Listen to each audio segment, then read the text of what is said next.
మీ మోకాల నొప్పులకు ఎటువంటి సర్జరీ లేకుండా ఎపియాన్ పెయిన్ క్లినిక్ అందిస్తున్న అత్యాధునిక చికిత్స. ప్రస్తుతం మనతో పాటు ఉన్నారు AIG hospitals founder, chairman, Padma Shri, Padma Bhushan award గ్రహీత, 40 ఏళ్లగా గ్యాస్ట్రోఎంట్రాలజీలో పబ్లిక్ కి సర్వీస్ అందిస్తున్నటువంటి డాక్టర్ నాగేశ్వర్ రెడ్డి గారు.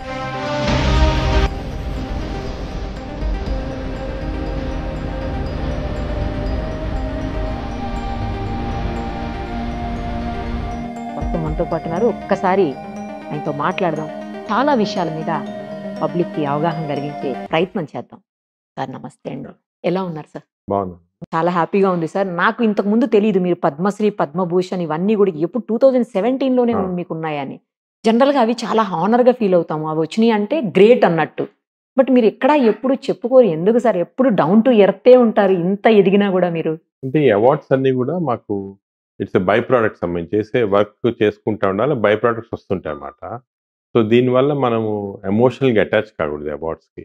వచ్చాయంటే సార్ రికగ్నైజ్ చేశారని హ్యాపీగా ఉండాలి, కానీ ఎక్కువ దీని గురించి మనం అటాచ్ అయ్యి దీని గురించి ప్రాపగేట్ చేసుకోవటం నాకు కరెక్ట్ అనిపించదు.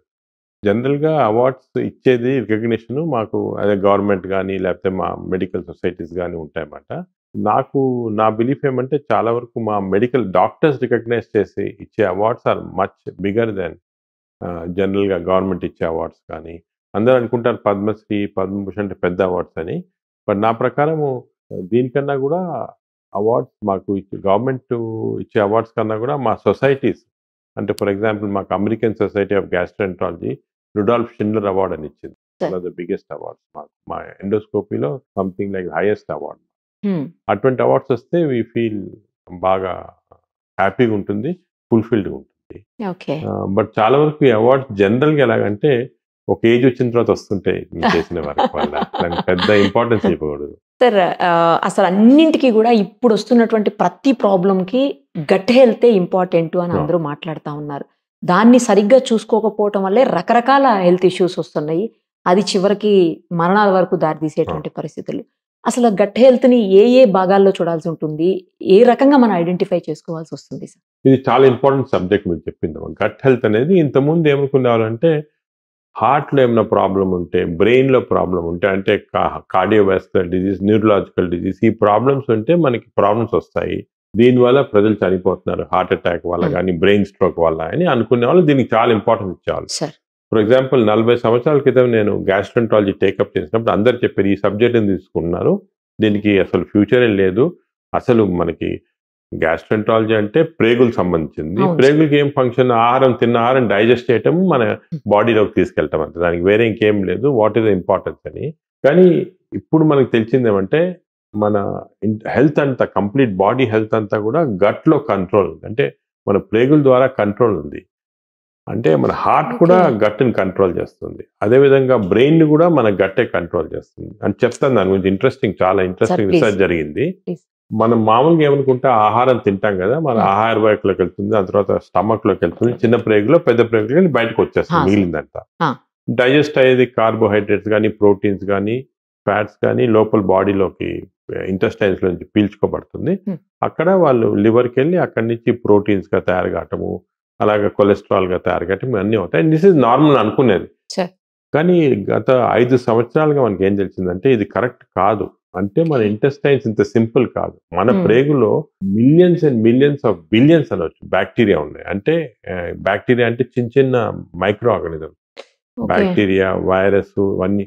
అంటే మన బాడీలో ఉన్న సెల్స్ కన్నా 10 వంతులు ఎక్కువ బ్యాక్టీరియా సెల్స్ ఉన్నాయి మన బాడీలో. మన బాడీలో ఉన్న జీన్స్ కన్నా 10,000 times more genes are bacteria genes బాడీలో.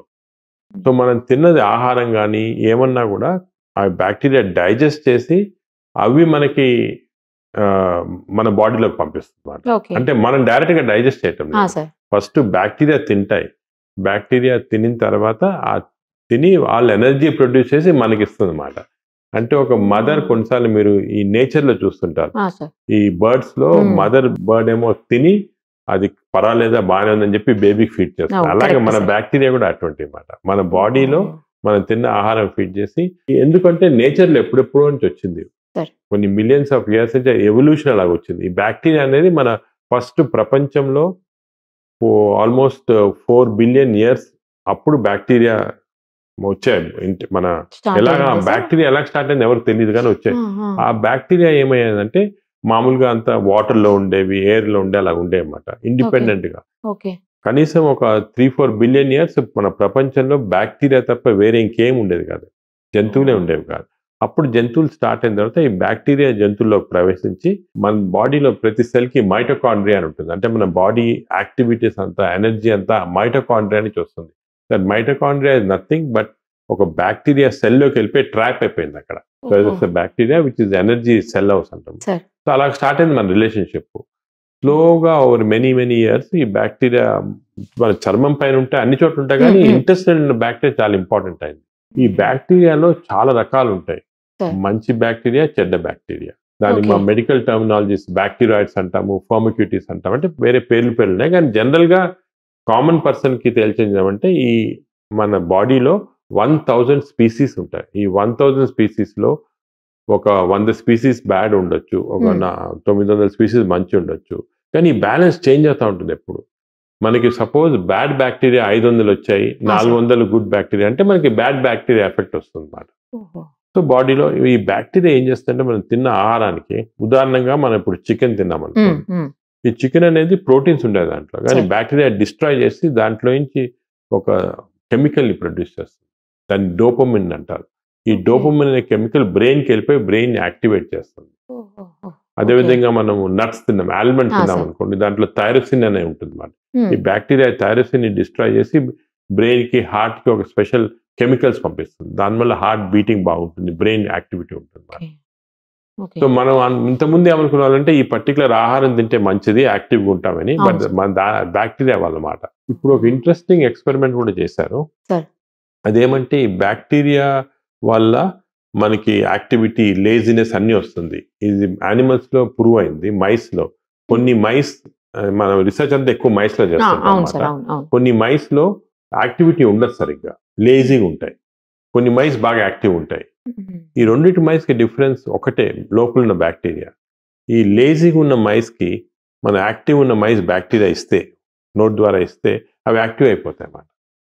చాలా మంది పేషెంట్స్ నా దగ్గరికి వచ్చి అప్పుడప్పుడు చెప్పి, ఇంతకుముందు, ఇప్పుడు నాకు తెలిసింది, ఇంతకుముందు చెప్పేవాళ్ళు మాకు ఎంత అనుకుంటే కూడా ఎక్సర్సైజ్ చేయలేకపోతున్నాం, బద్ధకంగా ఉంది, పొద్దున్న లేసినే నడవాలనిపించదు అంటే తిట్టేవాళ్ళం, నువ్వు లేజీ ఫెలో, ఇది అది యాక్టివ్ ఉండాలి. కానీ ఇప్పుడు అర్థమైంది యాక్చువల్లీ వాళ్ళ బ్యాక్టీరియా కారణం వల్ల జరుగుతుంది అన్నమాట. సో ఇప్పుడు మేము కొన్ని రీసెర్చ్ కూడా చేస్తున్నాం, వాళ్ళు బ్యాక్టీరియా మారిస్తే యాక్టివ్ అయిపోతారా, బాగా ఫ్రెష్ అయ్యి కొంచెం యాక్టివిటీ ఇంక్రీజ్ అవుతుందా. సో ఇవన్నీ చాలా ఇంట్రెస్టింగ్ డేటా. అదేవిధంగా మీరు ఇది కూడా చూసుకుంటారు, మీ ఫ్రెండ్స్ లో కూడా మాట్లాడుతుంటా, కొంతమంది నేను అసలు తినను, లావ్ అయిపోతున్నాను, కొంతమంది అంటారు అసలు నేను ఎంత తిన్నా కూడా కావట్లేదు. అందరు ఎగ్జాంపుల్ చెప్తారు, ఐశ్వర్య రాయ్ గారు అసలు బాగా తింటారు, అసలు ఎక్సర్సైజ్ చేయరు, లావుగానే కాదు. అది కూడా మనకు ముందు అర్థం కాదు, ఇప్పుడు అర్థమైంది, అది కూడా బ్యాక్టీరియా వల్ల. ఇప్పుడు దీంట్లో కూడా మైస్ లో చేసాం, అది ఇంట్రెస్టింగ్ ఎక్స్పెరిమెంట్. మేము దీని జర్మ్ ఫ్రీ మైస్ అని ఉంటుంది. అంటే ఈ మైస్ లో ఏం జర్మ్స్ ఏ ఉండవు. మామూలుగా ఈ మైస్ తీసుకొని బాగా లావ్ ఫ్యాటీ మైస్ లో ఉన్న బ్యాక్టీరియా ఇస్తే, అంటే మోషన్స్ ద్వారా ఇస్తాం, స్టూల్ తీసుకొని ఇస్తే, ఆ మైస్, ఈ జర్మ్ ఫ్రీ మైస్ బాగా లావ్ అయిపోతున్నాయి అసలు ఏం చేయకుండా. అదేవిధంగా థిన్ మైస్ బ్యాక్టీరియా ఇస్తే సన్నగా అయిపోతున్నాయి. అసలు ఇది చాలా అన్యూజువల్ అండ్ హ్యూమన్ బీయింగ్స్ కూడా ప్రూవ్ అయింది. నేను రీసెంట్ గా కోర్ట్ కేసు విన్నాను స్టేట్స్ లో. అదేమైందంటే ఒక పేషెంట్ అల్సరేటివ్ కోలైటిస్ అని వచ్చింది మా జబ్బు. ఈ అల్సర్ అంటే బాగా కోలన్ అంతా బాగా అల్సర్స్ వచ్చేస్తాయి. ఏ ట్రీట్మెంట్ ఇచ్చినా కూడా బాగా కాలేదు. బాగా ఇది లేటెస్ట్ ట్రీట్మెంట్ ఏమంటే హెల్తీ డోనర్స్ ఇచ్చి ఫీకల్ మైక్రోబయామ్ ట్రాన్స్ప్లాంటేషన్ అని ఎనిమా ద్వారా ఇస్తారు. అంటే హెల్తీ పర్సన్స్ ఇస్తే అప్పుడు అది నార్మల్ బాగా హీల్ అవుతుంది అన్నమాట, లేటెస్ట్ ట్రీట్మెంట్. సో ఈ పేషెంట్కి ఇచ్చారు, చాలా సీరియస్ పేషెంట్ బాగా అయిపోయింది, కంప్లీట్ నార్మల్ అయిపోయింది దీంతో. Great sir. అసలు నార్మల్ అయిన తర్వాత 3 months తర్వాత బాగా లావ్ అయిపోయింది. లావ్ అయిపోయిన పేషెంట్ అసలు ఎవరు బ్యాక్టీరియా ఇచ్చారు నాకు అని హాస్పిటల్ రికార్డ్ వెళ్తే ఆ బ్యాక్టీరియా ఇచ్చిన తర్వాత లావుగా ఉన్నాను. సో నేను దీనివల్ల డిజీజ్ బాగా అయిపోయింది, కానీ ఈ బ్యాక్టీరియా వల్ల లావ్ అని కోర్టు కేసు వేసింది హాస్పిటల్ పైన. ఆయన కోర్టు కేసు వేసి గెలిచింది. అంటే మన బ్యాక్టీరియా ఇంత ఇన్ఫ్లుయెన్స్ ఉంది బాడీలో. అదేవిధంగా కొన్ని కెమికల్స్ ప్రొడ్యూస్ చేస్తుంది. ఆ కెమికల్ పేరు TMAO అంటారు బ్యాక్టీరియా. ఈ కొన్ని బ్యాక్టీరియా వల్ల TMAO ఎక్కువైపోతే హార్ట్ ప్రాబ్లం వచ్చేస్తుంది. ఇంతకుముందు హార్ట్ అంటే మనం కొలెస్ట్రాల్ ఇది అని అవును సార్, అనుకున్నాం కదా, కరెక్ట్. కానీ అది కాకుండా ఇది మోస్ట్ ఇంపార్టెంట్ అయిపోయింది. మనం బ్యాక్టీరియా చేంజ్ చేస్తే హార్ట్ ప్రాబ్లమ్స్ తగ్గించవచ్చు. అది కూడా ఇప్పుడు కొత్త నాలెడ్జ్. అంటే మన గట్ హెల్త్ అంత ఇంపార్టెంట్. ఇప్పుడు అది heart, cardiac health, neuro health అందరూ అది మానేసుకొని గట్ హెల్త్ పైన కాన్సన్ట్రేట్ చేస్తున్నారు. ఎందుకంటే ఈ బ్యాక్టీరియాని మ్యానిపులేట్ చేస్తాం మనము. ఇది ఇంకోటి రీసెంట్ సైన్స్. జనరల్ గా పబ్లిక్ కూడా ఎవరికి తెలియదు. ఈవెన్ డాక్టర్స్ కూడా చాలా మంది తక్కువ తెలుసు. ఎందుకంటే అంతా కూడా లేటెస్ట్ రీసెర్చ్ ఇప్పుడిప్పుడే న్యూస్ లో వస్తుంది, పేపర్స్ లో వస్తుంది. మేము కూడా ఇక్కడ ఒక పెద్ద మైక్రోబయామ్ ల్యాబ్ అని సెటప్ చేస్తాం మన ఏఐజీలో.